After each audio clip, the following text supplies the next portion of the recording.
What's up? What's up? What's up? Lefspek is in your area. Lefspek to connect. What's up? What's up? Lefspek to connect. Lefspek is in your area. Lefspek to connect. Lefspek to connect. Lefspek.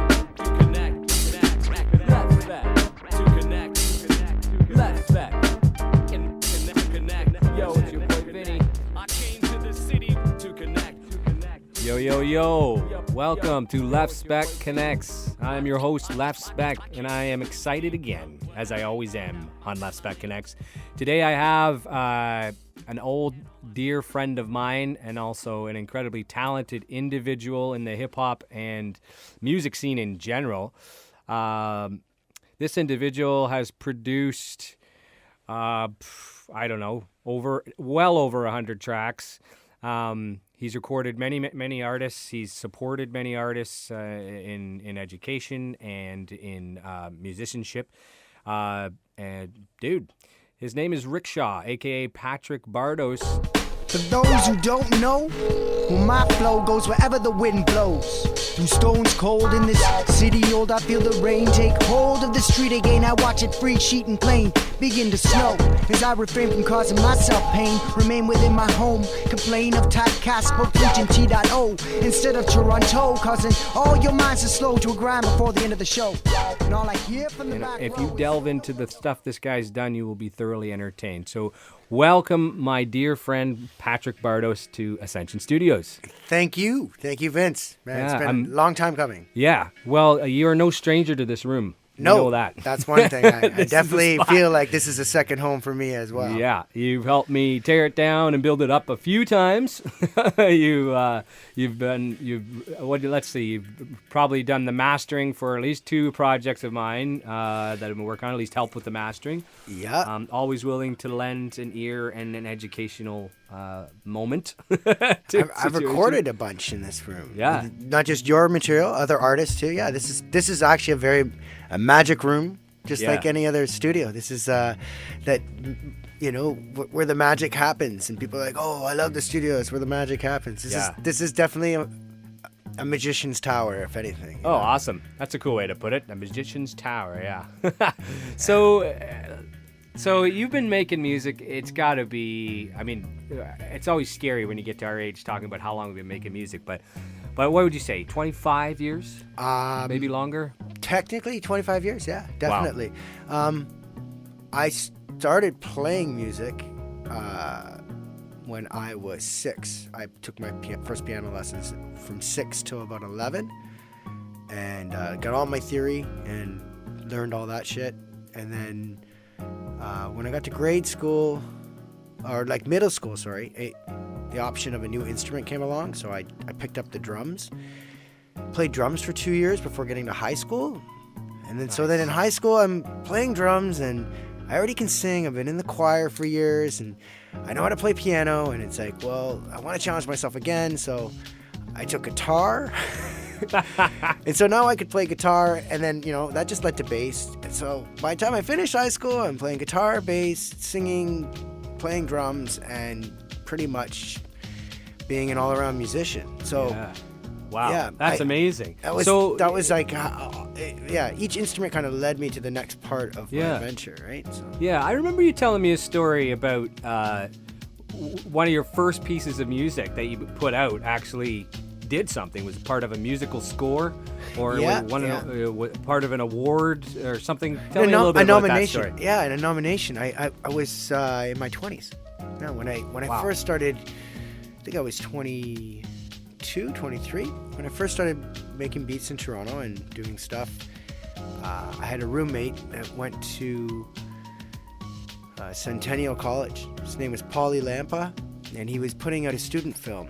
And he had all this concept for the music, and I'm going to have this song and that song, and he had it all chosen out. Yeah. And then he found out how much it was going to cost and how hard it was to clear music for a movie. especially a student film. Yeah. I came home all dismayed one day and was like, I don't know what I'm gonna do. I got this freaking movie almost done, and I gotta submit it. It's not gonna have any music in it. It's gonna sound so whack. It's gonna look so whack. And he's like, I don't know what to do. And I was like, let's go through my fucking collection of stuff. So we went through my collection of stuff that I had on my computer, and he started saying, well, this song's good. We could use it for this scene, and this song's good. And after a couple of days of him looking at all my stuff, he picked out a bunch of it, and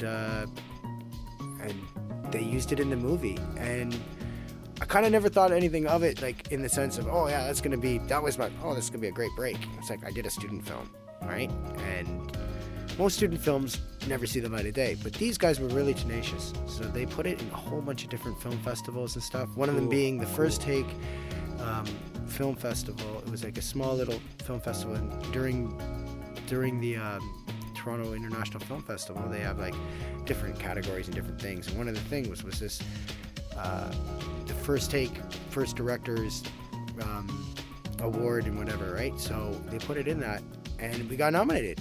But we got nominated for best sound, best music. Wow. And that was the thing. I was just like, awesome. what? Yeah. So like, Nice. I got a nomination. This guy, all of a sudden there's a piece of paper that says Riksha. And I don't know, what the fuck? You know? So it was like, it was a nod not only to the fact that they had done something, but it was like, oh, the music was really appropriate for the, Right. And they turned around and were like, hey, you should keep doing this. And Yeah. it gave me a lot of support. And I think what Yeah. really blew my mind was I was at a show, and it must have been like, a month or two after that, and a big time DJ came up to me at the time, and he kind of shook my hand and he said, hey, you're Riksha, you did that, you got that nomination. And it was just like, shit. Yeah. People know about this. That means that it was something for real. Yeah. Yeah, Yeah. it launched my legitimacy. If not my career, I was already working, Yeah, but sure. now people were like, hey, Yeah. this kid's for real. Yeah. And that's what I never expected that to be the thing, but Yeah. it was the thing, and that Yeah. was really cool that I had that experience.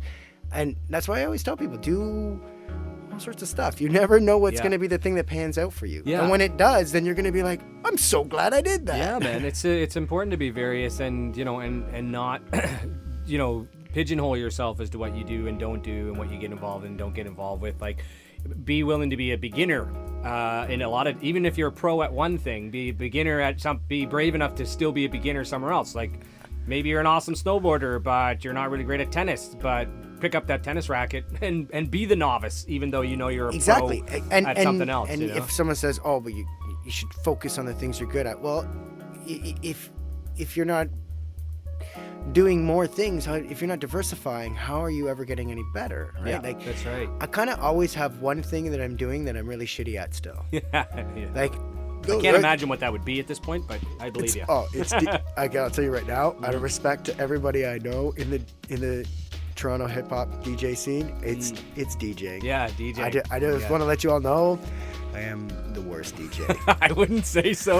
I think I have that crown. Nope. But, no, yeah. I'm really working DJ Boots in a Dryer or DJ Trainwreck. We haven't quite decided which one we're going to go with.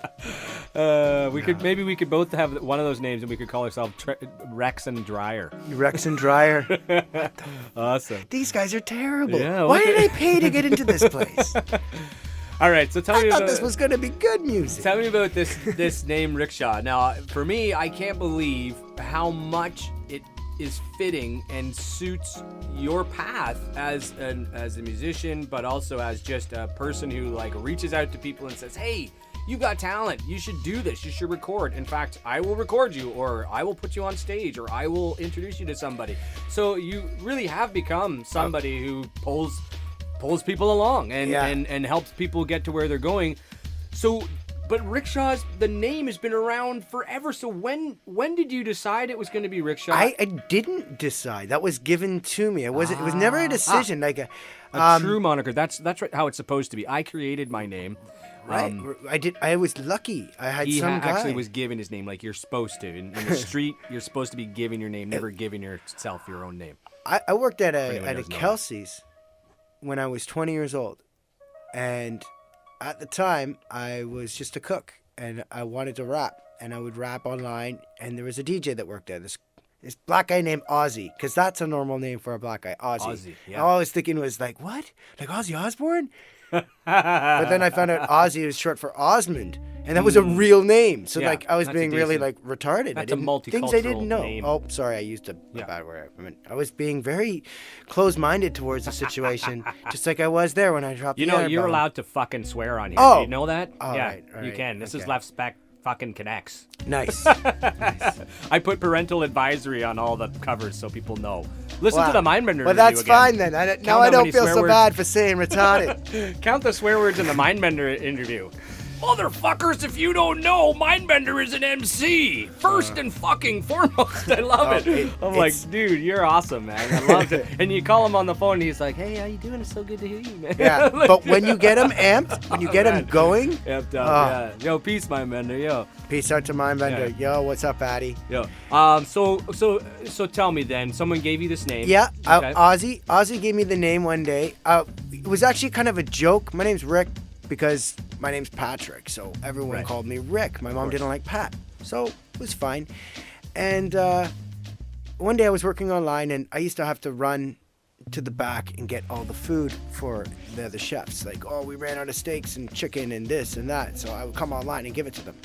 So as a joke, he was like, just run underneath their arms, right? And just throw it on the counter right in front of us, what we called for. And so I did that one day, and it was just a joke. And then for the whole day he was doing it, and he was like, called me, run under the sink, the rickshaw, you're the rickshaw. And it was like, oh, okay, that's funny.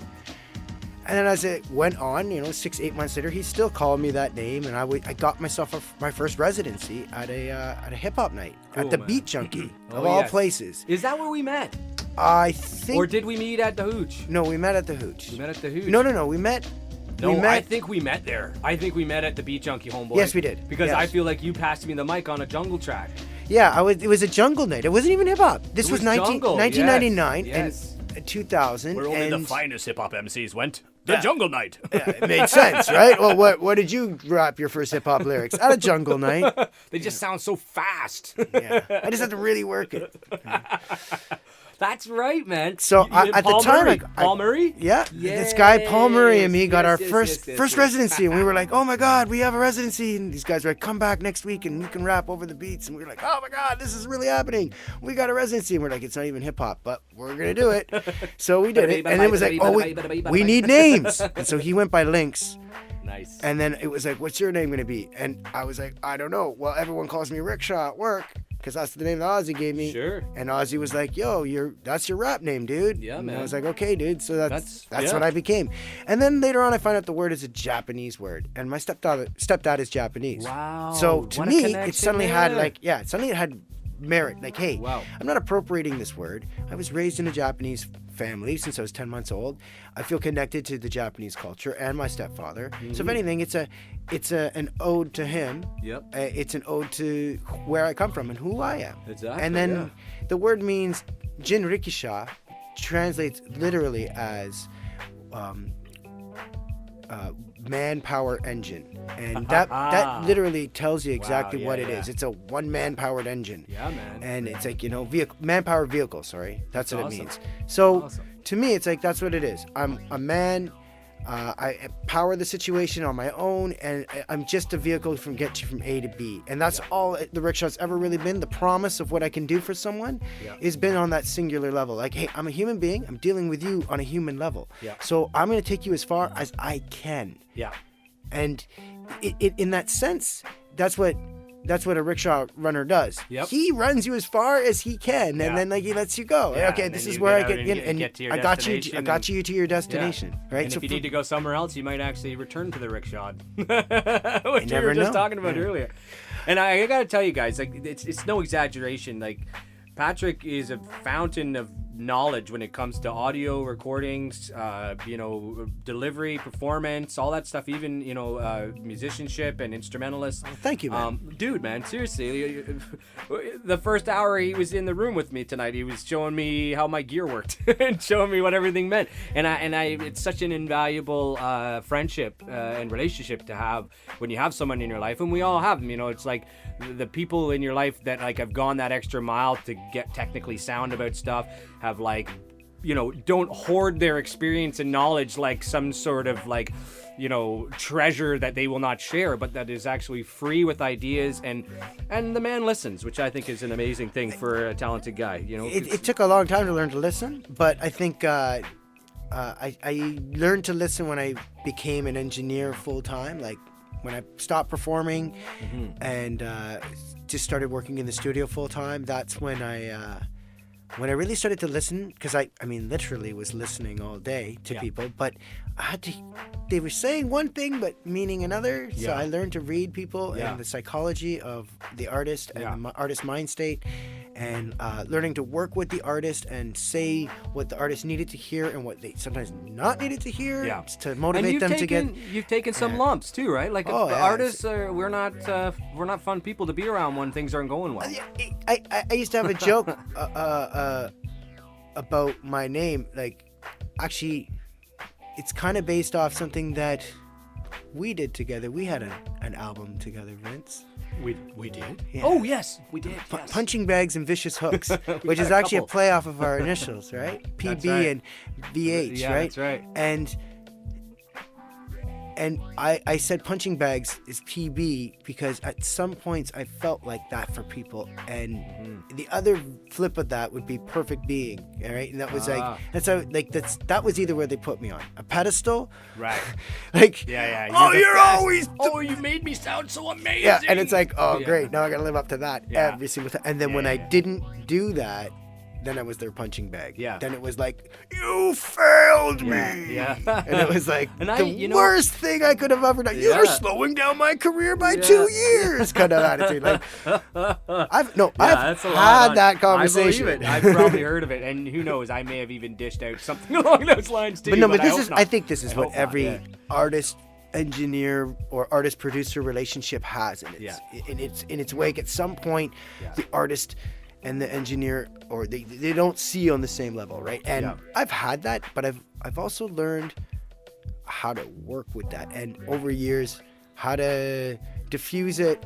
And ironically, I thought I was learning the most from like working with more and more experienced people and more experienced people, but I learned the most on how to deal with people like that from younger people than me. And that sounds most weird. Inexperienced, but that makes sense. That makes sense to me. Like, it's like when you're when you're teaching people anything, or you're learning about how people need to learn, you have to find out like the people who have the most questions, like the guy who doesn't know how to drive at all, has never sat in the driver's seat. Like, you're going to learn a lot more about how to teach someone to drive than someone who's already had the 365 for a year and has a lot of preconceptions. And that is actually my number one complaint with people's approach when they're recording or when they're making art. When they come into the studio, they have a lot of preconceptions in their mind of where they want things to go and how they want it to be, and how long it's going to take. All these things they expect you to just pull out of your head your and ass. You can say that. It's okay. No, but it's not even your ass. It's literally your head. Your ass is on the moment where then they put your ass on the line and you don't have a fucking choice. First it's like, all right, well, pull this all out of your head, and when you stop pulling it out of your head, now I expect you to pull it out of your ass. Like, what do you mean you're out of ideas? And that's the worst. I hate that. That's a quote right there. I'm gonna soundbite the shit out of that. It's true though. Like, I've been in the room with these artists, and it's like you get to this point where they have their intentions, their preconceptions of what they're going to get out of this art, or what is actually going to happen. It's like, you need a reality kind of rephrase this. You know what I mean? Let's look at this like it actually is. And you're lucky if you find people that can not only adapt or change or be susceptible to that kind of like response. But if you find people that can teach you how to deal with that easier, you know what I mean? And I'm lucky because I've met some younger people, ironically, and they're the ones that have taught me this. They're like, well, no, we're going to diffuse this. No, we're going to, and they've taught me this new terminology, or no. How to communicate in a non-combative way. I hear what you're saying to me, but what you're really saying is this, and what you mean to say is this. So why don't you convey it like this? And I've learned now. Yeah, sorry. This beat's gonna go a little fast, but we won't hear it. Anyways, I was gonna just say that, like, first of all, I think the law of attraction, when you start going into a zone where you're like, no, I'm going to start listening to people more. I'm going to start trying to be more accommodating to everyone in the room. When you do that, that law of attraction will start bringing people who are also doing that. And Right, whether they're young right. or old, you may just be like, wow, I find that now I'm dealing with people who are not hotheads. I'm around people who are very good at being communicatively careful with what they say and thinking about what they say before they say it and being clear with what they want and what they don't want. And you're like, wow, this is actually going really well. I must be just really lucky to have these people in my life. But it's like, no, I think when you endeavor to be a bit better in those areas, the law of attraction brings those people closer to you, and you find that a lot of people you're dealing Yeah. with are all right, I was having this conversation today with an artist that was talking about standards. And when you set a standard for yourself and say, well, this is what I demand to work with, this level of, and I use the word respect because I really mean that, like this level of respect for my artistry and my work ethic towards it, and where I want it to go, and you know what I mean? All these things, when you put out a standard, you only get that standard back. I got these things in my head, spinning my mind off, making me blind to sweet life that I might love. I used to fit this hip-hop shit like a tight glove, spitting lyrics on the mic every night, cause I look deep inside myself, find the help I need as I finally get back full effect and proceed to stand strong, but only for the right reasons. I can't let the weak feed off me like fiendish demons. I know distress will get the best of my defense, but you think about the consequence of breaking this depression as the days are lengthen. Gotta hear my confessions, aggression will lessen. I realize life is a blessing, every day is a battle. I never try and hide, and whether I like it or not, that pain remains inside. So there's just no use to abuse my youth, as I'd be fucking with myself to see the same old truth. So feel my rhyme when I tell you this time, the only thing that matters Like is your you can be like, oh, I'm not getting a lot of bites, but that's because people aren't meeting that standard, Yeah. and that's okay. And that's and you fine, you should be fully ready for that, right? Yeah. And you know what I mean. And you should be ready for that, like. Oh, what do you have to offer me? Oh, I'm sorry, you don't make the par. And not being embarrassed to say this. A lot of people are scared to say they have a standard these days. They're trying to. I don't want to pigeonhole myself, or I don't want to, limit my opportunities. Those aren't limited by making sure that you're not willing to do something that you're not comfortable with, right? Like for me, like keeping this room with a certain set of like, it is for this, it isn't for that, it is for this, it isn't for that. The people who want to be like this are welcome. The people who are not going to be that way, I don't even entertain the idea. And I don't even entertain the idea of more than 2 or 3 people in this room at one time, because it's so small and it's just too many energies, Yeah. Like, you know what I mean? And that's kind of like how I feel too. I always feel that way. Like, I make a rule that you can't have. Yeah, like having a rule like no more than 2 or 3 people in a studio makes sense to me. That's like exactly the kind of mentality I try to keep too in the studio. One of the major things that I like to say too is no boyfriends or girlfriends. No managers in the studio during the creative process telling the artist what to do based on anything else. Like, unless it's this song has been pre-recorded or pre-decided and all this kind of stuff, not pre-recorded. Or even so, sometimes that is the case. They get they've done it. They've recorded it once, and then they're going to do it. And it's like, oh, we got to do this again. And I'm in the studio telling them how it's. Oh no, sorry, that's not what they want, and so on and so forth. I get that. That's fine. But like, I've had managers who sit in the studio, and as they're creating and coming up with ideas and so on and so forth, they're like, no, that's whack. You should change that, and blah blah blah. Like, nah, don't disrupt his creative process. Let him get it out the first time. Let him come up with his idea. What? You're literally telling somebody that they're whack as they're doing something. That's the wackest thing you can do. You know, like, and I from that day after I saw that, I forbade management to be in a studio creative session. If it's a re-record or if it's a mix down or something, you can be in the room. Sure. Hey, shut your fucking mouth. But like, you can be in the room. You can have input. You can bring it in. But I really don't like the management or like any of those kind of people to be too involved with that process when the person's trying to get into their zone. I think anybody who feels comfortable speaking for the artist should not be there, because it's like, whether it's your girlfriend or your best friend or like your mom or your manager, it's like, it's just way too easy for the idea of the artist to get swamped by the preconceptions of the person who feels like they know what the artist is trying to say. And sometimes the artist doesn't even know what they want to say until they have a proper conversation where they're actually saying what they feel out loud. And in order for that to happen, you need to have nobody else interrupt, and you need to have the person you're working with big fat listening ears and tight lips going, now tell me, what did you want to do for this part? And tell me, how does this sound to you? And, you need to be able to have that conversation with the artist while you're recording. Like, I remember, and, this is no slight to you, but I remember back when Slept On Studios was out in the East End and in the townhouse there. Yeah. And we would, the studio would be filled with guests while, we were recording because it was just a popular place. There was a lot of people living there, right? That's what it was all about. The right? feeling you have in the booth, knowing there's possibly a critical audience out in the other room, a whole audience, it's real hard to to get in the zone. You kind of want to be like, I found even recording by myself, I get in the zone. Like, I'll be in this room with just my keys in front of me to hit record on, and I'll just do take after take after take without a thought for anybody else because there's no one else to worry about. And you're doing it for you. Yeah, right? It's 50 takes and it doesn't matter. Like, I just keep doing it.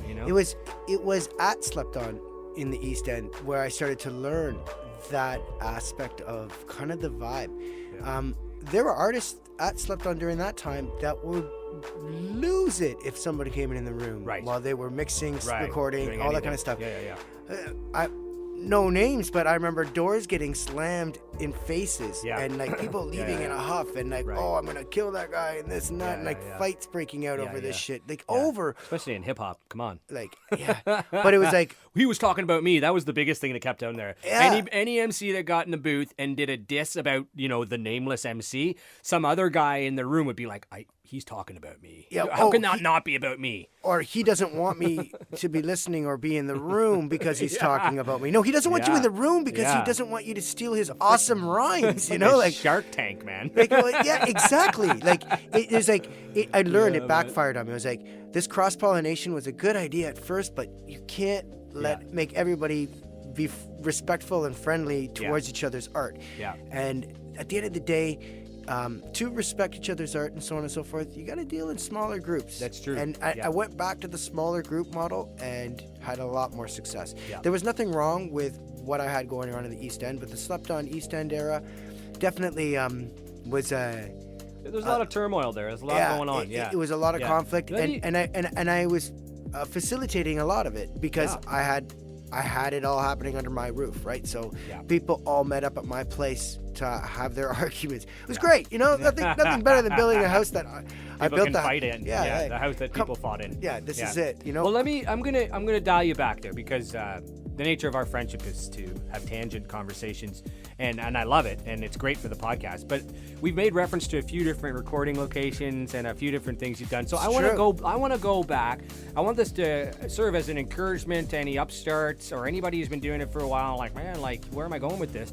Let's take down the path. When I first met up with you, I swear I was recording at your house within the first 2 months of knowing you. Yeah. And it was like we call it the what do we call the GPS studio, the ghetto production studio. Oh yeah. Which is pretty much all we've ever had. I mean, all I've ever had. But then you started to graduate higher and higher until you were professional in a professional studio situation. So you're on Shaw Street. Was it Shaw? Was that? No, it was next to Shaw. It was Crawford. Right. Okay. So you hail from Meadowvale. Right? Meadowvale, Mississauga. Mississauga. I was born in Etobicoke, moved to Meadowvale, Mississauga when I was 3 years old. All right. Lived out there until I was in my 20s. Then I took a year over in 99. I moved out to Hamilton. Mm-hmm. Lived out in Hamilton for about 8 months. I was making music with some people out there, and just wanted to get out of the house, and it was super cheap in Hamilton. My rent was $500 for one bedroom. One bedroom. Oh, okay. In downtown Hamilton. Wow. And I was like, that's a bit steep. I guess it's all right. At the time, I was like, okay, Yeah. And for a 1-bedroom, $500, that was pretty good. No, I thought you were saying for 1-bedroom, but it was a 1-bedroom apartment? A 1-bedroom Oh, apartment. well, yeah, $500 is great. Yeah, Yeah, that it is was great. it was great. Yeah. So I thought you were saying for 1-bedroom. I was like, that's, No, it's no. about college maybe. Yeah, but No, okay. for a 1-bedroom, not even a bachelor. Like, Yeah, it was a 1-bedroom with lots of stuff. Right? So you left Hamilton after 8 months, and then that was Crawford? No, then I lived with some of my brother's friends, like guys he had gone to high school with, who were a couple years older than me. They were in the internet industry, and I said to them, I don't want to go down that route, because at the time it was 97, 98, 99, right? You know what I mean? And the internet bubble had just, it had just blown up. It was getting huge. Everybody was into this business and stuff like that. And then I got to Toronto in 2000. And I was living with these two dudes and making music and working at restaurants because I'm a chef by trade. And I said, I want to be a producer. And they were like, you're crazy trying to break it in the music industry. You should try to get a tech job and just, find a good job. And I was like, no, man, no, I want to be a producer. And I remember them, like, one of them produced too, right? He made beats and stuff, but he was like, like, at the time, it wasn't his, like, oh, I'm going to pursue this. And I was like, I'm going to pursue this. And he's like, okay, good luck. And so I rented myself Crawford from there. I went, because, shit just kind of disappeared. We all went our own ways. And it was like, I wanted to pursue this. So I got to Crawford. And I set up a little booth with a mattress and a wall I built myself out of wood. Out of 2x4s. and carpeting and padding and all this stuff. So I built egg cartons, right? Yeah. Do we have egg cartons in there? I did. I lined the inside with egg cartons and blankets and stuff, and I built a booth, and I had an SM58. That was the recording mic. That was my stage mic. That was the recording mic. Yeah, I recorded on that for a long time. I had no choice, right? With a pop filter made out of pantyhose, like the Beastie Boys told me. I remember that one, yes. Because I didn't know what else to the do. The pantyhose pop filter. I ran a microphone into a Tascam 848, which was a 4-track that ran off of tapes. Oh, snaps. But instead of recording it was just onto a preamp. tape, I used that as a preamp and put the outs of that into my computer record in. So that is an external sound card before they were really making external sound cards. that was my go-to. It was like, I gotta get something of quality. Yes, so I ran it through this because at least it went from XLR to stereo, and then I just downgraded that stereo to an. If you want to know what it sounded like, I'm gonna right now phase in this song. You seem slightly offended when offended at my sentence. Repentance is past and gaff sense. Socially down the line, mostly be found inclined to those supposed to be divine. Decline perception. Rewind what they should let spin fret. What gets in their heads, making artists working hardest red water instead. Rather critique, unique, speak than understand what's said. Confuse offensive with inventive, use intentions as the sense. That was language recorded in that room on that mic. Yeah, not bad. I have to say. Can you believe? Like, that was an SM58. And I knew a few tricks, and I remember I recorded a few things with you, and I was like, you're the first dude I've recorded in here. You were my first client in the entire studio. I paid a mint, too. Oh, my gosh. Oh, wait. No, I didn't pay anything. I was like, guinea pig? You want to come over and play guinea pig? Yeah. You're the guinea pig, and I'm the scientist. Yeah, for sure. So and then that went. You recorded a few people there. What are some of the other artists you recorded there? Unknown Misery. Unknown Misery. Has anyone ever heard of? Oh, I don't know. Unknown Misery, one of the key MCs for Babylon War Child. Yeah, yeah, right. Man. Like, back in the day, we did a few things there. Yeah. Another guy, the Street Congress recorded another Governor and Kiotney. That was like some guys I hung out with back then. Governor, man. Still doing his thing these days. Man, solid. Yeah. He do a track with maybe it was My Memory was telling me about it. I was thinking he had done one with what's the guy who just came back out now? Adam Bomb. Didn't he do a track with him? I don't think he did an Adam Bomb track. No, but I know for a fact that he did one with someone that you listen to. You listen to Sunreal, right? A little bit. We were doing a job this summer in the basement. Oh, yeah. And I remember we were listening to your mix, and it was a bunch of stuff, and you were like, yeah, this is a Toronto guy. That's right. And I think it was Soul, what was his name? I can't remember. It was when I was on the big Adam Bomb kick, and I was listening to all of his stuff, and I found this other guy, And you played this other guy, and I was like, and while we were listening, I was like, do you know who that is? And you were like, who? And I was like, that's Governor. That's right. Yeah. And I was like, that's Governor. what I'm And remembering, yeah. And Nice. he was on that track with that guy. And I can't remember, but he's got such a distinctive flow. I loved working with him. Yeah, he was always a lot of fun. We're still friends to this day. Yeah. He came to Slept On in the East End when I had it at. I had a second location in the East. Yeah. So wait, hold on a second. But I'll get Yeah, all the we way gotta- to there we in a gotta bit. get back, yeah. How do we so get at there? the time, we were on Yeah. Crawford Street. We were Yeah. doing our thing. Yeah, we were doing the hooch. We were doing. Were you still doing Beat Junkie then? No, that had passed. I was by also then. promoting. I had stopped doing the Beat Junkie, but I'd learned how to promote. I was going to the hooch. Yes. We I used to flyer. Oh, God. I used to flyer for parties that I would throw. I threw a couple of parties in Hamilton with one of my homies, this guy Nate, Nathan up? Powers, Nate Powers. wicked MC, goes by What's going on, Undone. bro? Yeah. MC Undone. Lovely man. Yeah. Lovely man. Yes, good guy. Excellent. So we did a bunch of MC battles out there. We promoted them in London and in Toronto and Hamilton, and we got 600 people to drive from Hamilton to Toronto, which was a huge accomplishment back in like 2001. Yeah, man, that's crazy. You know what I mean? Like, and brought out like 300-400 people from Hamilton and London together. Like, I think at least 150 people drove down from London to be all part of Amazing. this battle. And Scandalous from the Empire took the battle. It was awesome. Nice. And then later on, we threw another battle that summer, I think later on, about 6 months later, we threw another battle. Scandalous came down What in are we talking about? Are we talking about 2001. Like 2001. Nice. Yeah, Nice. July 21st, 2001. Nice. Or June or July. Nice. Whatever day is Nate's birthday. Because that's, of course, we couldn't Tell have. us up, Nate. Tell us, when's your birthday? We'll just check your Facebook. It's okay. It's probably It's June. probably made up if it's on your Facebook, though, bro. Yeah. I know you.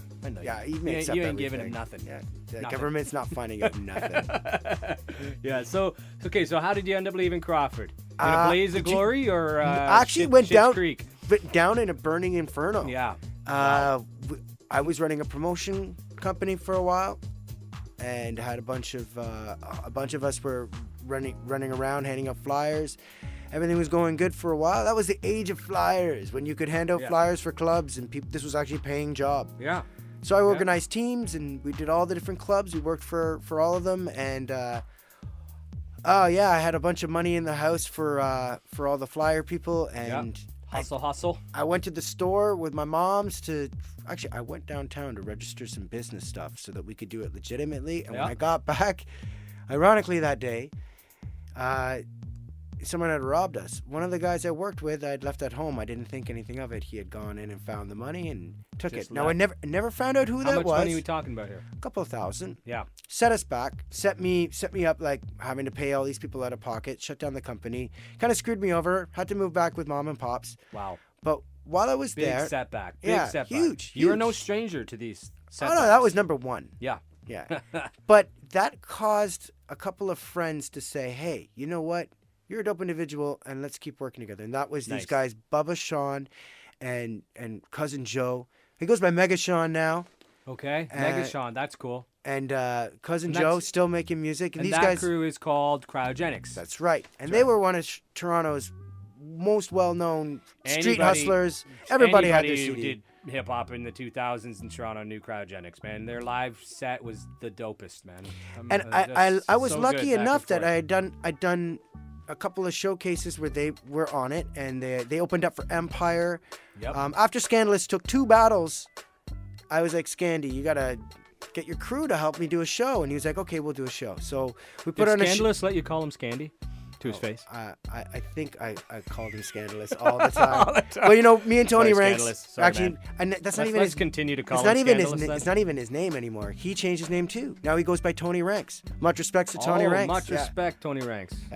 He's dope. He's doing a bunch of stuff. He just finished some songs with Skepta. It's incredible drum and bass shit. Yes, He's I gotta another hear it. guy I always gotta hear pushing the this. boundaries, not Yeah, willing man. to sit and stagnate. A true artist. That's what we need That's to what be. it man. is. That's we need to what be. Toronto breeds, right? Yeah, that's right. So one of the good things that came out of that was I did all these parties, through all these events, and people were getting paid, so they respected the fact. And one of the things that came from it was the Cryogenics asked me to start helping them with their live show because I played live instruments. And so I got together with another musician. His name was Dan Mendelsohn. Yes. And Shylock. went by Shylock. And the two of us had been running the promotion company together. And we said, let's do this venture with the cryogenics. And that's where we met a lot of people. We met a great producer and my teacher, mentor, and the guy who showed me pretty much everything I know on the boards and how to mix and all that. Who was Rudy. this man? Rudy, yes. AKA Salty Jackson. It's Nice. he took me in his home, let me come in and move into his house, and Whole other piece I forgot. Of yeah, course. and that's what got me back into Toronto, because I was living in Mississauga again with my parents, Right, and that's right. and ironically, Mega Sean and Cousin Joe also were from Mississauga and from Meadowvale, and they Yes. said, hey, why don't you just come into town with us and I'll drive you in, and they would, after work, they'd drive me in and I'd go and hang out at Rudy's, and Yeah. And and I lived very close. around the corner. I lived around the corner, like a 10-minute walk, and I started going there too. Yeah, Same type of GPS situation, ghetto production studio, But we but they started to had a upgrade drum it. kick. Yeah. They had drum kits there. They had instruments. They had MPCs. They had and the but then we space, started right? then we Yeah. started to work on it, and we started Yeah, building that's right. Yeah, multi-level studios in all the whole house, because it was a 3-story house, and Yeah. or 2-story, sorry, and we Because I had remember like we had a vocal booth on the main floor, but there Yeah. was a whole recording situation in the downstairs. basement. That was the Yeah, original yeah. studio. Yeah, The yeah, downstairs basement was That the was original sick. studio, and then he was like, "Hey, we got enough equipment and computers to build another studio. Let's do Yeah. it." So Yeah. we did, and we were churning out twice as much. Yeah.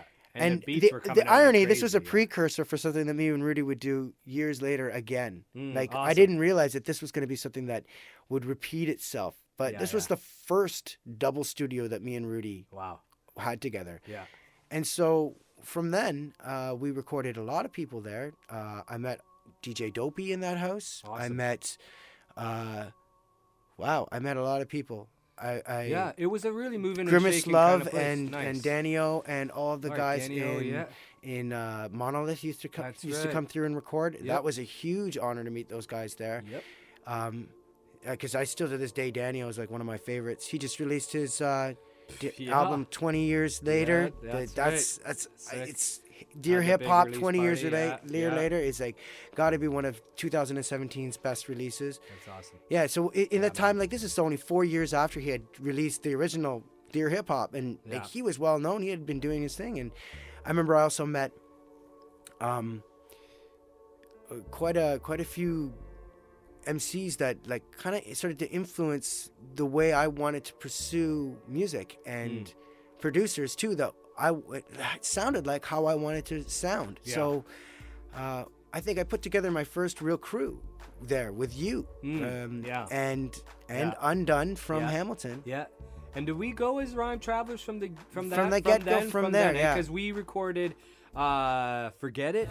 Forget it, just forget it, or you'll regret it, and let it go now. And if I let it roll off my back, hold off the attack of a sarcastic smack talk, laugh, walk away, lift a scarf another day. Too often say things I regret the next, so I stress to keep it under low cap. Hold that thought, blunder not into uncharted waters of conversation. That course plotted, always paid with good intentions, but ends with procrastination and friends and frustration.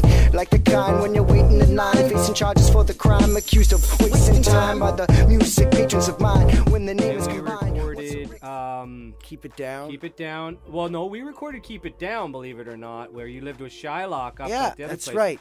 But we recorded what was Just Breathe. Just Breathe. Just That's Breathe right. was a big track about death and just like getting by, and it was crazy because you had a friend who had passed away. Yeah. I had a loved one that had passed away as well, not in the same regards as your friend, but No, we yeah. were both writing from a place of loss. From the pain, my chest heaves. Maintaining your best belief.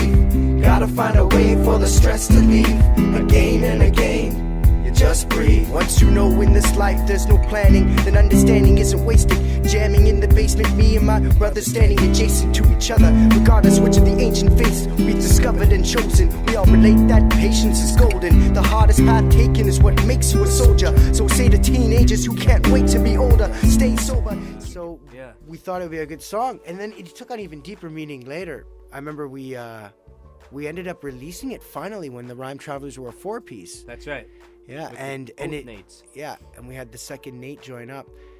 But that didn't happen until we got to Eastdale. That's right. Yeah. So What happened in between there? I went to I went to a North York with Shylock. He had an apartment up there, and my time had kind of come to an end at the other studio, and we all had to go our separate ways. It's like Lawrence Bathurst, right? Yeah, a little yeah. more So west of that. now we were in North Lawrence York, and right? Allen So, Road, yeah. which was really interesting because now I'd moved from downtown. Now I was in North York, and I've ended up living in every single bureau in Toronto during my entire time living here in the last That's 20 kind of years. like, that's pretty close to the jungle right there, but more Actually, the literally, Jewish jungle. we were in the Jewish end of the jungle. The Yeah. jungle was across the street Yeah, diagonally, and we were in the Jewish quarter. Nice. And Shylock and me, we had a little studio there. We started recording more, just doing our own thing. And then I got a house with my, at that time, partner in the East End of Toronto, at Eastdale. And that was the birth of Slept On Studios. And Amazing. that was the first place that we decided we were going to start using a name with it. And Shylock was like, yeah, it's a good name.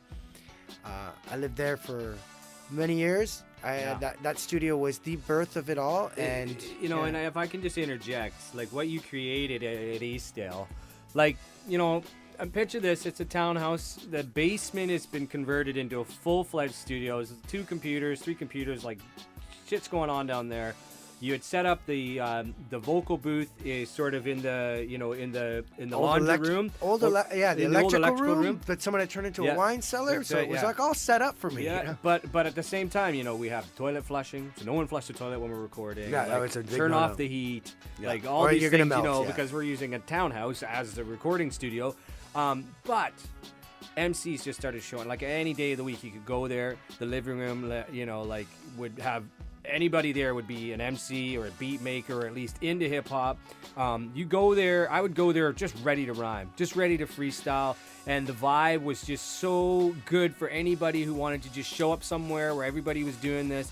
You smoke some weed, have a couple drinks, and just bust it. And someone would probably be recording it Yeah, on a a lot of it was camcorder recorded, or on a dictaphone or like, you know, so you're just there and This you're is all vibing. pre-Instagram. This is all pre-Facebook. People there- weren't really into that thing yet. The social Not for networking music thing was anyways. a real thing. You Yeah, yeah. networked, and you were social Yeah. with the people that were around you. You'd want to be physically near people who Yeah, were exactly. doing what you were doing so that you could I kind of feel make like yourself known to them. that you know? house was like a living embodiment of the idea of a hip hop Facebook Yeah. in real life. It was right? also a place where we, as a hip hop community, watched technology come into our lives. Like I remember when suddenly YouTube was on the TV screen in the Yeah. and suddenly we were all watching the latest like hip hop videos on the big flat screen TV and and we had sound going through the house. And then people started like rhyming rhymes off of their phones rather than a piece of paper, and we were like, what the hell? a lot of the progressions we saw happening. So many that hip was hop changes. Like Yeah. we didn't see trap, but we certainly saw like, you know, just no, near the end there was some trap. it started to come in ironically. Yeah. One of the cool things that I did happen there was I recorded. That's where I really started to record, and I recorded Lots. 500 songs in that house. Jesus. I did. I worked with. I know you're not. These numbers all sound made up, but they're not. They are not. They are 116 artists in that house. I recorded about 13 albums there.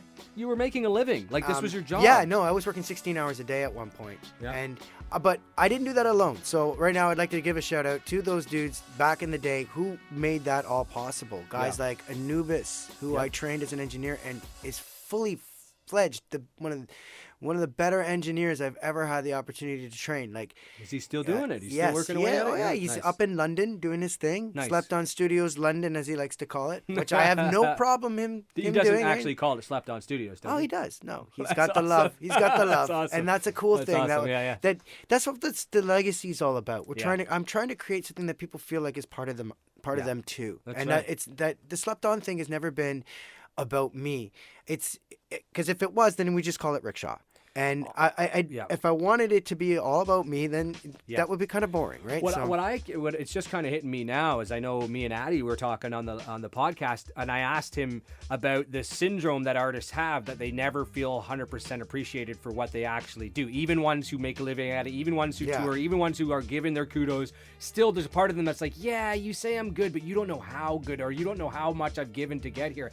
Yeah. And Slept On Studios, for me, it was just such a great, because it did point to like, hey, for one thing, like rappers period in Toronto and rap music gets slept on because it's like, for at least when we were making it, people didn't want to host hip hop nights because it was always fights or guns or something like that happen. So people were afraid of hip hop. But at the same time, as an artist, you're always slept on because people are like, oh, you're doing rap. Like, what do you think you're going to be? Some rapper? Like, you're not, this, or you're not that, or you're not. So there was that idea of like, but then of like, not being validated by people who weren't in rap. But then in rap, if you weren't doing certain things for rap, you were slept on because you weren't doing what you're supposed to do in rap. I felt like it was really appropriate. It was so appropriate. Yeah. And just looking at it now, looking back, it's just like, it's kind of like the unsung hero of art is musicians who feel like they, who are just giving it all and people aren't giving them much back. And it's getting worse and worse with, just like we were talking about before, where people, there's no value put to art, to music anymore. It's just like, it has no shelf life. It's on, it's gone, and that's it, So anyways, today's music has got a lot of vapid thing, right? Yeah. And the idea was that we're not vapid, right? We've got something to say, but maybe people aren't hearing us, right? We're slept on, right? Yeah. And I realize, maybe a name also kind of dictates where you're going to go with it. Maybe people, whatever. But at the same time, SOS, Slept On Studios, a call for help, come on over, we'll help you out. SOS is like what you do when you need help, right? So it was an extension of what the Riksha is about. And you know what I mean? And I think there's a beauty to being slept on because you stay hungry, you stay feeling not validated. One of the things I'd say to people is, well, when you're here, you're slept on. Yeah. But when you leave, I hope you're not slept on anymore, right? If you're not here anymore and slept on anymore and you've moved on from me, I hope you're not slept on. Like that's the whole idea, that you would not be slept on when you're not slept on. Right. And so it'd be like, I want you to use me as a stepping stone. I had no problem. Yeah, man. I would have called it Stepping Stone Records, but that would have been like stone's throw almost. And I mean, like a little too close, and everybody would have seen it differently and everything. So I was like, okay, whatever. Sure. Yeah. But that experience over in Eastdale was really good. Everything was going great. I had at one point, at the peak, it was 35, 36 clients. Yeah. I didn't have a job. I was working full time at the studio, so every day there'd be another person there. I was just working away. And then, we had the brakes hit on the whole project. Yeah. Me and Anubis, we had the studio got robbed. Damn. And it was really quite in a different studio at that time too. We had built it up to a double studio again. Right. Ironically, Rudy had lived with me about 6 months before. He had come back into my life, and Rudy was needing a place to stay. Said, "Come stay at the studio." And he's like, let's make a double studio again like we did, 10 years ago. Nice. And I was all right, let's do it. So we had a double studio again, and business was double, and that's when it was really kicking. But then when Rudy moved out to start La Mesa, his restaurant, down at Queen and Bathurst, he founded that, and he was like, I got to go. And I was like, go. It was just me and Anubis. Someone broke in, robbed us, took all our microphones, took the worst part, they took the data. They took all those albums. Come on, man. Yeah, and we lost all our clientele when that happened, and it was there a complete an MPC 5000 in the mix. There that too, was a separate incident. that was a separate incident. God damn it, man. That was a fight had broken out at the studio between two rappers, and I guess somebody thought their revenge was going to be by breaking in and stealing one piece of really expensive gear because they thought I guess I could afford to replace it, because we were making money, and. Ironically, years later, because guilt has a way of working into somebody's conscience, that piece of machinery did come back to me by the thief, admitting that, hey, he lived with this on his conscience and it was too much for him, so he wanted to return it and walk away. And I let him, because I'm not the person that gets revenge like that. To me, it was already enough said that he had dropped it off. Good karma for and you. So, that was one of the weird things that did come back, but because of that incident of the MPC getting stolen, a lot of people started to lose faith, and I think that also showed weakness in the like a weakness in the link. You know what I mean? Like, oh, there's a weak link here. We can figure out a way to maybe these guys aren't paying attention. And we had so many people in and out of that house that it could have been anybody and it could have been everybody. And we kind of had to count our losses and reset. And I actually packed it in at that point. I remember that. Yeah, I remember, and I said I was done, and it wasn't me that got slept on back started. It was actually a dude named Ramon Morales, aka the Methodist, who just had finished recording an album with me and refused to take no as an answer that it was gone. So I said, well, there's no microphone, no mixing board, and all I have is a computer, and we would need all that stuff to finish the album, bud. So I guess it's over. So what did he do? He called up some good friends of his and asked them if he could come by their studio and, talk to them about a few things and see if there was anything they could do for us. Ironically, that was a friend of yours and someone I mentioned earlier. It was Unknown Misery and Rumpelstiltskin. Oh, really? Yes. And Raphael. Nice. Ended up saying, yeah, I got a mixer and a microphone here. Do you guys want this? And if it wasn't for those two guys giving Methodist a microphone and mixer, Slept On wouldn't have restarted, and it wouldn't have been kicking. I had no idea Raph played that part there. I didn't even realize. I don't think I've ever even heard that before. He didn't realize it, but he restarted the whole engine. Wow. And I started to work more, and then I got an offer of a spot out in the West End, and so I took it, and I built a studio out there for 6 months. Mindbender started recording with me out there. That was the first time I started recording Mindbender, and I was like, wow, this guy's dope.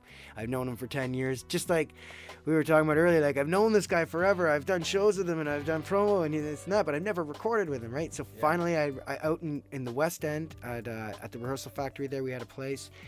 And I was running well again. I was back in my game. I was making money, back in my element, really. Nice. And nice. We had interns. We had a bunch of people working and stuff like that. And I was training people again. And then I moved it back to the East End, put it back in my my apartment because it was a lot cheaper. Yeah. I had it in an apartment out in the East End for at least 3-4 years. But when I was lucky enough to get a house with my wife, I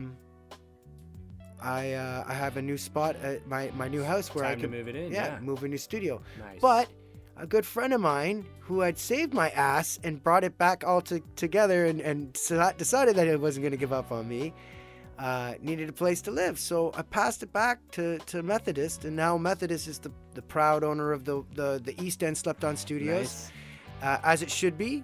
You know what I mean? You always pay back where it's deserved, and he's family for life, and he lets me be the head producer and engineer over at Northern Naughty. Sorry, the Naughty North is what they call themselves. The Northern Naughty Records. It's his company, and I've been part of that for 4 albums now with him. Like, fantastic. Yeah. So we went from like not giving up to being, good friends for the last 7 years and really holding each other down. And he's. I guarantee. I know he feels the same way. Like I call him my day one because he's always been the same with me since that day one, Yeah. And that's it. I'm lucky enough to have people like that in my corner. But you were saying before, you attract these people, right? Because it's true. Yep. When after we got robbed, I was nervous. I never thought I was gonna ever make music again or be comfortable in my house. I got robbed. Yeah, that's a terrible feeling. Right. And especially when how do you sleep when at you're night? pretty sure it's someone you've had many conversations with. Exactly. You've looked in the eye. You've entertained them because all the signs were there. Like it was not like someone. Oh, it was an inside job. Like Everyone happened knows. to figure it out or like just robbed your place at random. You knew it was somebody in the ranks, and that's the scariest, hardest thing to deal with and cope with. And I know that I had even, and I'll be honest, like I was going through my own shit. You know what I was, all the stuff I was going through, but I was also getting that Shark Tank feeling of like something is getting a bit wild it around started here. to It's get starting wild. to get, because I don't want to get too explicit, but some drugs were creeping into the ranks. Crime was and you'd hear it in the lyrics, and it would start. Some beefs would start happening.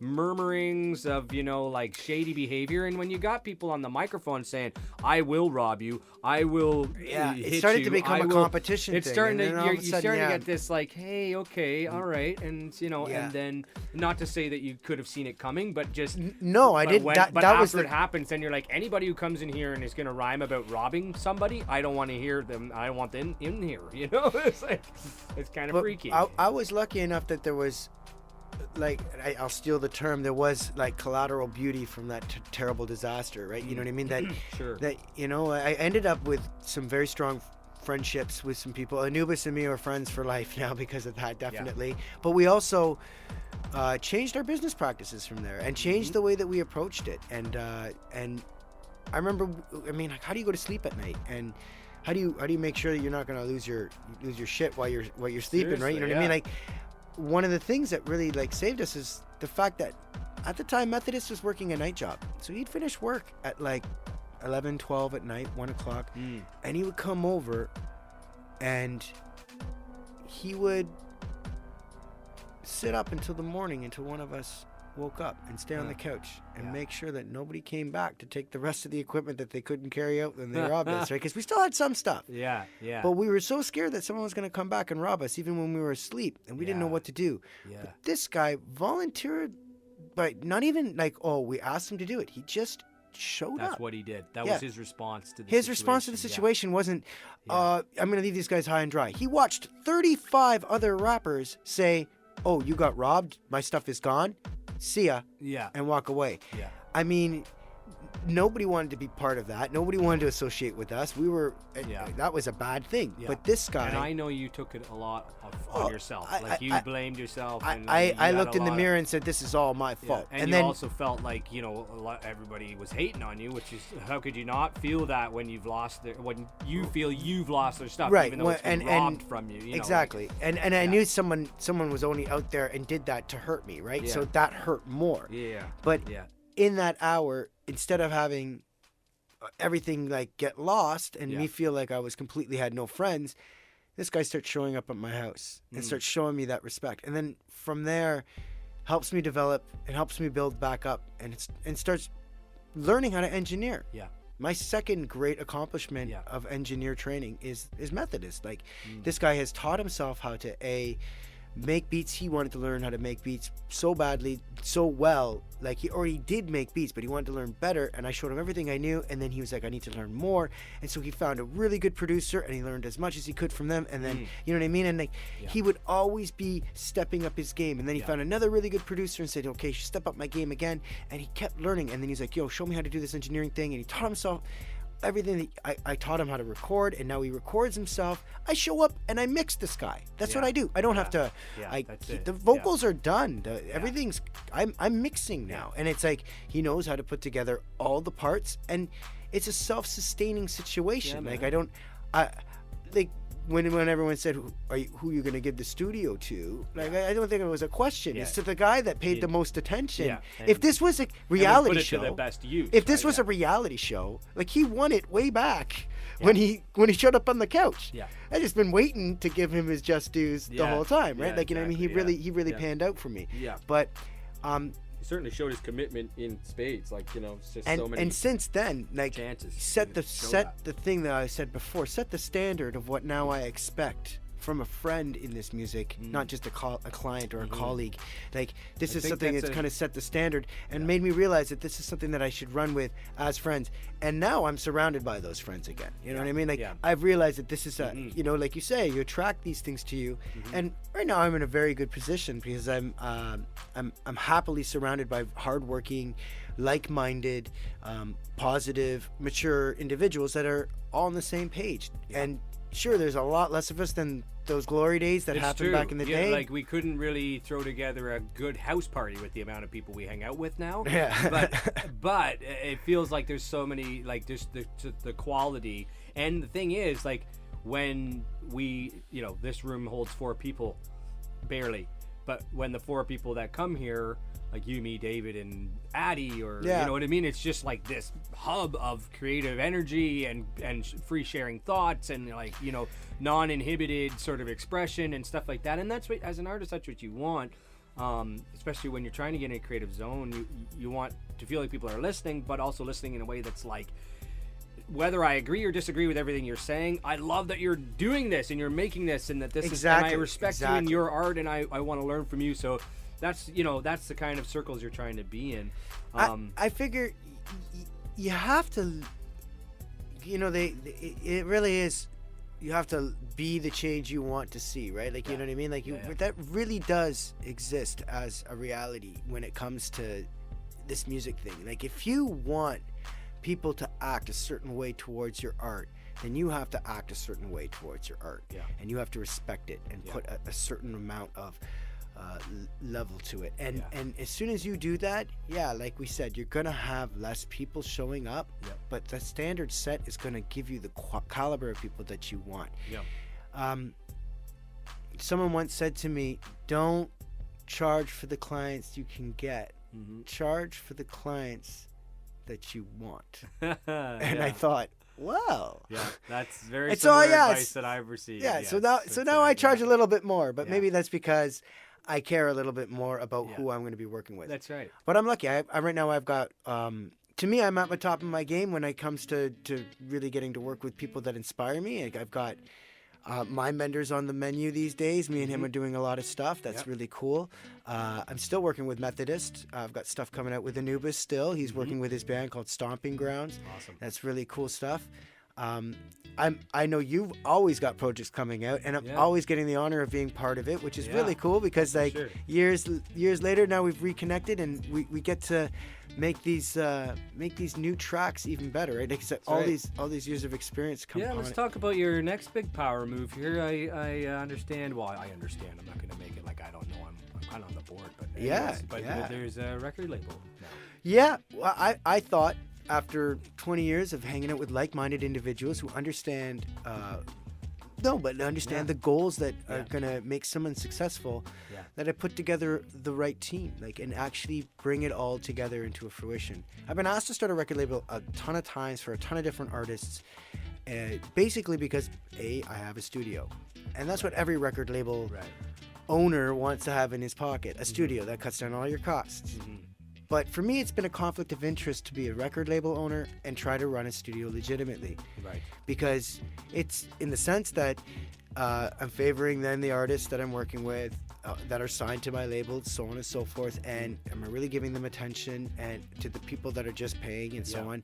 And then I'm drawing a line saying what I think is good art and what I don't. Because as a record label, I have to draw the line and say, hey, sorry, this doesn't make the cut. But it's like Shylock. It's like what Dan says.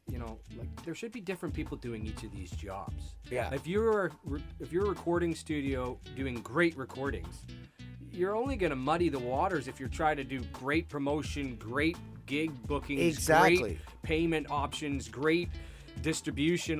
You're losing hours. There's only so many hours in it, right?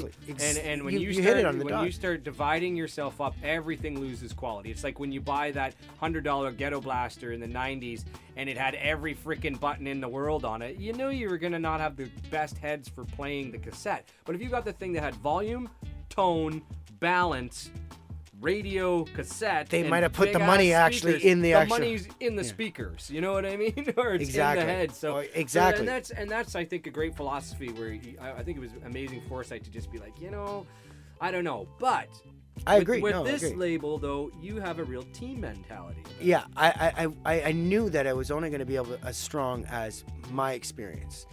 And my experience is not enough. But my experience is unique. And I looked around the room and thought, hey, I still work with these individuals for 20 years. Yourself, Shylock, Mega Sean, and a few others, you know what I mean? We've got Bender's on board and a few other people. We've all come together. We've all decided, wait a minute, there's a common goal, there's a common belief and a common structure. And I mean, that's right there. It's 5 people with 20 years experience. I consider that 100 years. There's a century of genius right there. All understanding the industry, the subtleties of this industry. Now, who could we impart 100 years of knowledge to? Maybe a kid that's really focused, a kid that's really ready to get out there, who's got the talent, who's got the maturity, and who's got the skill. And and the know-how to say, hey, you know what, I don't know everything. I wanna learn. I wanna get myself better in business. I wanna get myself farther. Yeah. And we're lucky because I luckily last year met David Morrison. He was at the time first year Humber student, top of his class for guitar, jazz guitar.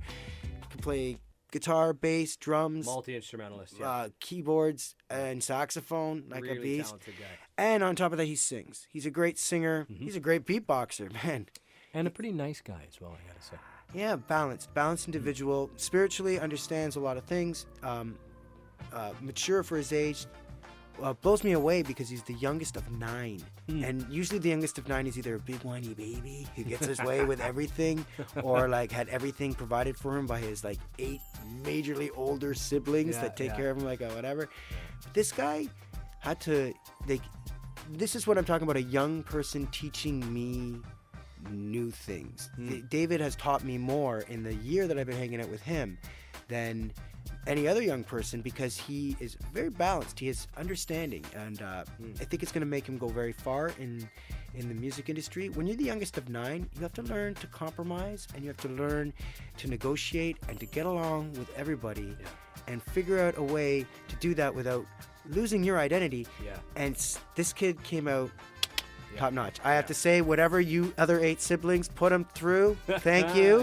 You really did a number on this kid. He's great. He's already ready for the world. No, David is really focused, and he's one of the best things that's happened to our little group, because he is also willing to impart knowledge. He's super talented, but even yesterday he got together with me and another guitarist from the shop, Andre. Andre's a great guitarist. Went to Mohawk College for music. Went to York University for music. Same place that Shylock went. Exceptional guitarist. Works over at Rogers Music Center. Really smart guy. Knows his stuff. But we jam all the time. You know, we both worked at the same music store, and we had a great time together. But I was always like, you got to jam with this guy, David. David and me and him had like a 20-minute jam session yesterday, and it was magic, because David knows how to play with anyone. He can just sit down and this is a skill set and a quality that is something that we look for, and this is what we attract. We want to be able to interact and work with anybody, and have the drive and the response to do so. Like, not, oh, I don't want to work with you. Like, no, let's try anything. Let's do everything. Let's experiment. Let's throw it all in the pot and see what happens. Exactly. And that's what David is. He's this young, fresh, new energy, and he wants to make it. He's working really hard. So I said I was going to get behind him, and I was going to believe in him, and I was going to take him to as far as he can. And in the time that I've known him, he got into Berkeley, which is in Boston, and it's the best music school in the States for jazz guitar. Like, like one of the greatest accomplishments for any musician to get into a school like that. And he's there in his 2nd year, and he's killing it, and he's doing really well. Good for that. He just released a single last month. We may have him in the studio within the week, actually, to do our own little podcast with this. He'll tell you all about what he's up to in Boston. He's got all sorts of things going on. He's all about making those moves, and he puts me to work. That's one thing I can't deny. Yeah, for sure. But you know, we often ask for these breaks, and when they come, then we do this thing where we're like, oh my God, I'm not ready. I've got to slow this down, and we try to control the speed of something because we asked for it. And now it's here, and we're not ready for it. That's right. Before you ask for something, you need to be ready for it. And that's what I'm a strong believer in, because if you want to control the direction of something, you can't control its speed. So when it comes to you, it's going to come to you fast, it's going to come to you hard, and it's going to come to you without you being ready. So you better be ready. And that's the thing as ready as you can be, or feel and prepare yourself.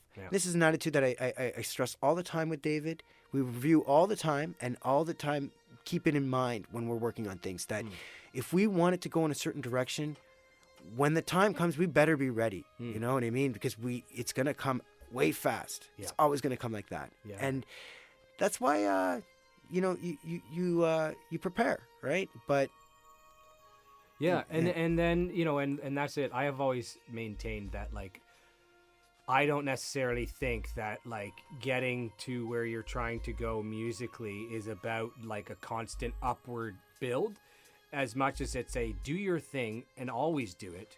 Keep doing it and getting better at it because you love it. And as this sort of searchlight of attention is zooming around the planet, whenever it decides to hover over what you're doing, whether it be through some kind of a media output, some kind of a stage you're on, some kind of ears or whatever, you're just doing what you've always done, And- which is bettering yourself because you love it and love doing music so that you're already in your element. You're not just like sitting back until you're like, oh, someone might be interested in me. I better work at it then. No, you should be on your game because you love it intrinsically. You're doing it all the time anyways. And then, Yeah, and then exactly. like, let that Yeah. be your drive because you know what? For everybody, the spotlight then goes away. So what do? Stop? No, you keep doing it. And if you're lucky, it might even come back around again.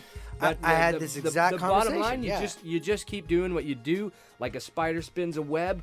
It's just who you are, and I mean, that's it. Like it's not for the faint of heart, man. You just got to do it because you I've love gone to through, do it. yeah, I've gone through so many career changes in this music thing. I started off as a performer, like young, just trying to perform. Yep. Getting that Beat Junkie gig was one of my first performance things, right? But I then became a promoter. And then from there, I became a producer, making tracks with people. And then from there, I became a full-out engineer. And then I went back to being an artist. And then I went back. And last couple of years, I played in a bass in punk bands. And that was a completely different experience. You know what I mean? Because now I'm playing a different genre, and I'm playing an instrument again. I mean, I'm not Wearing completely different clothes on stage. Actually, I would wear a full-out suit. Yeah, nice. And these guys would all have mohawks and like, you know, Nice. full. I'm talking like full out Liberty spikes and Yeah. shit, like insane mohawks of many colors and shit. Yeah. Just rocking out next to a guy wearing a full suit, Yeah. you know, and a fedora. Because I was like, well, this is what I'm gonna wear, and they were like, you know, that reminds me of the Specials. That's cool. And like all of a sudden, it was all right, and we got a lot of attention for that. But that was it. I wasn't about to change who I was. I still went by Riksha as a hip hop name, but I didn't change it. It didn't go away. It wasn't like, Riksha, oh the well, punk bassist now. Riksha, the punk bassist, right? And that's fine with me because it's just like I don't have to change the name to change what I'm doing. Like I'm not Puff Daddying this shit. I'm not gonna be like, now I'm Rick Shizzle, like, you know. Although that was what I was called for a while by some individuals, and I had a bunch of other nicknames played off the name, Shaman Ra. Yeah. I mean, even There's the so insulting many, ones. Yeah. Dick Jaw. Yeah, I wasn't. Nope, I have no problem with that. Might as well be coming out of the horse's mouth. You heard it from me. People called me Dick Jaw at one point, which was really not like. I remember hearing Shrimp Shaw too, which was really funny because I was like, oh man, come on, that's bro. cold. Yeah. Some cold stuff. Well, listen, man. We've been going on for a while. It's been amazing trip inside your brain, man. Tell us, like, okay, so we can find you on SoundCloud. I have Slept On Studios on SoundCloud. The last thing I did up there was my 40 before 40. You can hear 40 beats I made the 40 days before my 40th birthday. And so many, like, they're all really good. That's great. That's a perfect way to start, I'll say, because like you won't believe the diversity of these beats and just the production value is awesome. Thanks, man. That was For sure. a lot of fun. That was something that was inspired Knowing by that he's Mindbender. rattling them off day after day, it was like this sinking feeling. It was like, you know, I'm not competing with him, but at the same time, I'm like, how is he doing this, man? How is he doing this? Well, he doesn't have kids. That's why. That's why he can sit home and make beats every day. You know what? I said to my wife many nights, and I was like, maybe Hi, I'm Anne-Marie. a little tired. Maybe Anne-Marie, I don't think I'm going to do it tonight. She'd be like, you have no excuse. You have to do it. People are expecting this, and you can do it. You Get said in you were there. gonna do it. You're going to do it. And like, this woman would get me to go and get in the next room. That and my stepbrother making snide remarks on every single song I put out. Really? My Yeah, stepbrother yeah. had to make some kind. And it was funny because he even acknowledged that at one point. He was like, he goes, if he plans to put out a song a day and be successful at that, then I'm going to make a smart ass mark every single day he puts That's out his one. commitment. His commitment's My just as 40 deep. snide remarks before you turn 40. Right. And you know what? I have to admit, for you know, a guy that taught me how to play guitar, he was the best guitarist I knew when I was in high school, and he taught me how to play guitar, and that started my love for music really deeply. I even wrote a nice comment to him at the end. because he was one of the major inspirations, and that's what it's all about. I didn't do the 40 before 40 to impress some, you know, individual or even a group of people in some way. Like, yeah, I did it to show and recognize that, you know, 40 is not the end of your creativity. Yeah. But I did it to get a response out of somebody. Yeah. And when it was my own stepbrother, somebody that I respected musically and gave me that, like, you know, that instant response, it made it all worth it. It made that's exactly what I did it for. So that, and it made it even more worth it that it was somebody that knew me that well. Yeah. And he really made my 40 days, if anything. To talk to you about studio bookings at SOS, anything like that, is it just sleptonstudios@gmail.com. Okay, I'll put all these links at the bottom. You can of also the reach post here, guys. You can also reach us at soon to go up. It'll be sleptonstudios.com. Hopefully by next week or by the time this is up. Yeah. And you just tell me when it's up, and I the record label post will be coming up soon too. Be part of the promo. You're going to embed this interview on your .com, right? Oh, definitely. This will be one of the first things on the feed, you know? Yes, awesome. The time I talked to somebody for over an hour and right. they didn't kick me out of their house. Yeah, well, and thanks to everybody who's been listening to Lefspek Connects. I mean, I'm just getting lots of hits on the views and just getting lots of great response back. And I'm just really excited to have this body of work of Toronto and other artists. I'm looking at some other artists out of Toronto. I mean, even hopefully get David in next week. But I just really gotta say thanks a lot for being so candid about your life, and I hope it serves as encouragement to other artists out there. It's a long road, man, and it's there's not a lot of treasure, so you just gotta the main treasure is the experience of making music with friends. That's pretty much the big payoff. Or even just having that moment with one, like you said, like with one of the people that you looked up to as a kid, and they're in the room with you now, and they're telling you that you're the legit shit. Yeah. And that's the greatest feeling. That's happened to you with Mindbender. Yep. That happened with me and Anubis both with Thrust. Right. We had Thrust in the studio one day, and I remember, you know, we're doing the album with him, and he turned to me and Anubis and said, "You guys are like 100% legit hip hop. You guys represent like this shit." And that made awesome. That made us feel like $1 million that one of our heroes as a kid was in the room telling us that we were legit. And that's what you really do it for. It's not about it's about that 1 second of recognition that makes it all worth it, right? Like that. Yeah, it definitely helps for sure, like to feel validated in that way. And I mean, it's not like we don't endeavor to, you know, to like be more and to do more, and we all would love to feed our families with our music.